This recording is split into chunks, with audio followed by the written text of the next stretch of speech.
Good afternoon and welcome to Sunrise Community Church. I'm Pastor Bob. I want to welcome you here. This is our first try at a video podcast. We're doing this, as you know, the coronavirus has us temporarily out of the sanctuary, out of our services. So we're doing podcasts. We'll do a sermon every week. Hopefully we'll be back in the church at 44 Pinewood Road by Easter Sunday, April the 12th. Be there at 10 a.m. on Easter Sunday morning. That's what we're looking forward to. That's what we believe. I want to thank you for being with us this evening. If you're a regular attender at Sunrise Community Church, thank you for being here.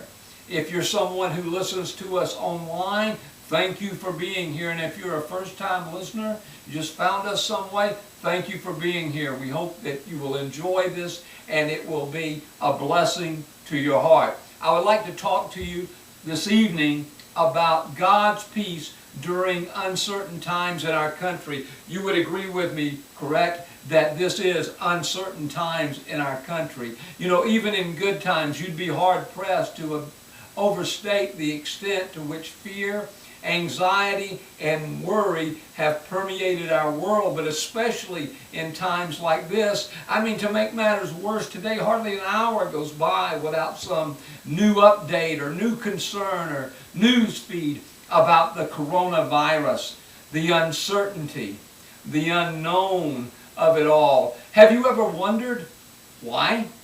Does everything happen for a reason? When you hear about the death tolls rising in Israel or in Italy and all the turmoil, it would be easy to say, how can I still believe in God with all this happening in the world? Anytime there's suffering, there's unanswered prayer, there's unfairness in the world, we're naturally led to ask questions. Where is God's goodness in all of this? Or maybe even, are you sure God exists? Is God loving and just? I mean, is God all-powerful? Because surely if God is all-powerful and He's loving and just, He would stop this evil, this pain, this suffering in our world. You see, our disappointment with God in the face of suffering, in the face of tragedy, in the face of injustice, it usually stems from our view of God and how we believe He's supposed to work in this world. So when God doesn't meet our expectations, we are disappointed, we're disillusioned, and we're confused. You see, truth be known that most of us believe that if we believe in God and we try to be a good person, God will take care of us. He will bless us and nothing bad will ever happen to us. So when something bad does happen, the coronavirus for instance, we're left wondering, are we being punished because we've been bad? Or maybe we just don't have enough faith. Let me tell you, the Bible is not a promise that those who believe and do good will not suffer. Instead, the Bible is largely about people who refuse to let go of their faith in the face of suffering. Joseph is sold into slavery by his brothers. The Israelites spent 400 years oppressed by the Egyptians. Moses does God's work, but he's so miserable at times he prays for God to kill him. Saul spends years trying to kill David. Job, a good man, suffers terribly, yet he refuses to give up his faith. Shadrach, Meshach, and Abednego are thrown into a fiery furnace. Daniel is thrown into a den of lions. Yet through all of this, the people of the Old Testament could say with the writer of the 73rd Psalm, and I'd like to paraphrase verses 26 and 28, where it says, my flesh and my heart may fail, but God is the strength of my heart and my portion forever. I have made the Lord God my refuge. God is my portion forever. I have made Him my refuge. Great words, great words. They give comfort. But you say, Pastor Bob, those are the Old Testament. Those are the, okay. At the very center of the New Testament is the story of a man who is beaten and abused and finally nailed to a cross.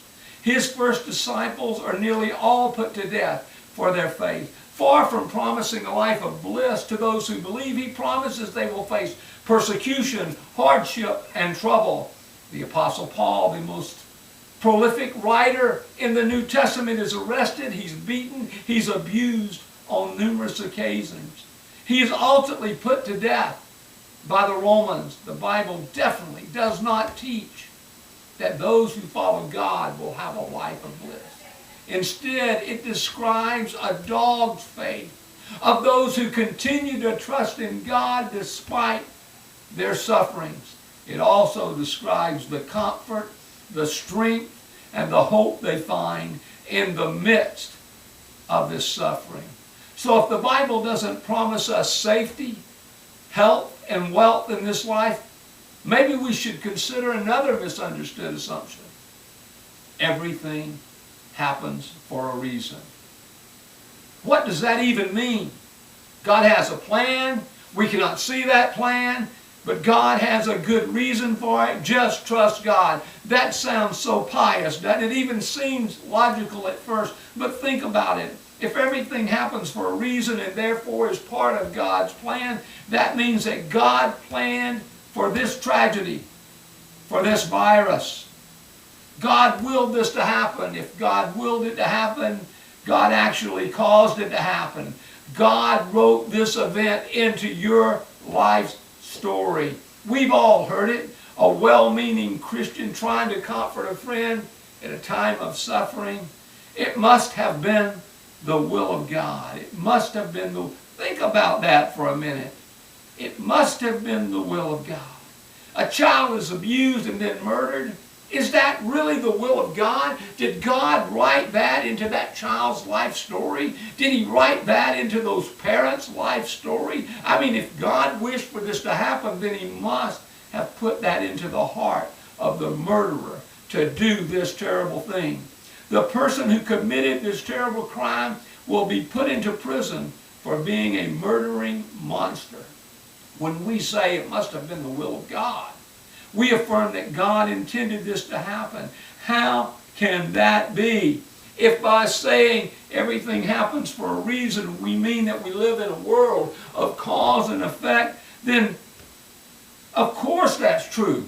But if we mean everything happens according to God's plan and that God wills everything that happens, this cannot be true. This is the end of section 1. We'll go to section 2 and start with Genesis.